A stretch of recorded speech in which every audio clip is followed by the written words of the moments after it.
Berdasarkan Sahih Al-Bukhari dan Sahih Muslim, Rasulullah sallallahu alaihi wasallam bersabda, sedekah itu tidak akan mengurangkan harta. Hadis Muslim. Bahkan dalam riwayat lain, tangan di atas lebih baik daripada tangan di bawah. Hadis Bukhari.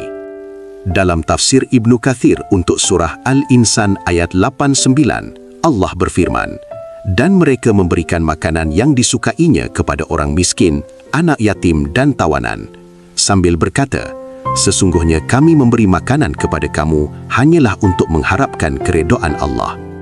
Imam Al-Ghazali dalam Ihya Ulumuddin menceritakan kisah seorang fakir yang hanya mempunyai sebiji kurma.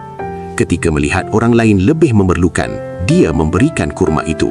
Lalu turunlah malaikat berkata, Allah telah menerima sedekahmu dan menggantikannya dengan kurma di syurga. Dalam Sunan At-Tirmidzi diceritakan kisah seorang wanita yang hanya mempunyai sebiji tamar. Dia ingin bersedekah tetapi takut ia terlalu sedikit. Rasulullah sallallahu alaihi wasallam bersabda kepadanya, sesungguhnya Allah menerima sedekah sedikit dan banyak. Berilah walaupun sebiji tamar.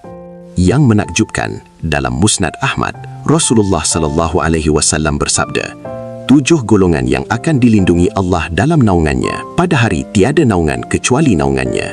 Dan seorang lelaki yang bersedekah dengan tangan kanannya, sehingga tangan kirinya tidak tahu. Terdapat juga kisah dalam Siyar A'lam An-Nubala tentang seorang sahabat yang sangat miskin. Setiap kali ada yang meminta, dia berkata, aku tidak memiliki apa-apa, tetapi mari kita berdoa bersama.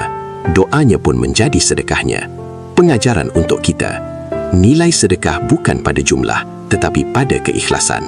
Memberi ketika susah lebih mulia daripada memberi ketika senang. Subscribe sekarang juga untuk pengajaran tentang keutamaan bersedekah.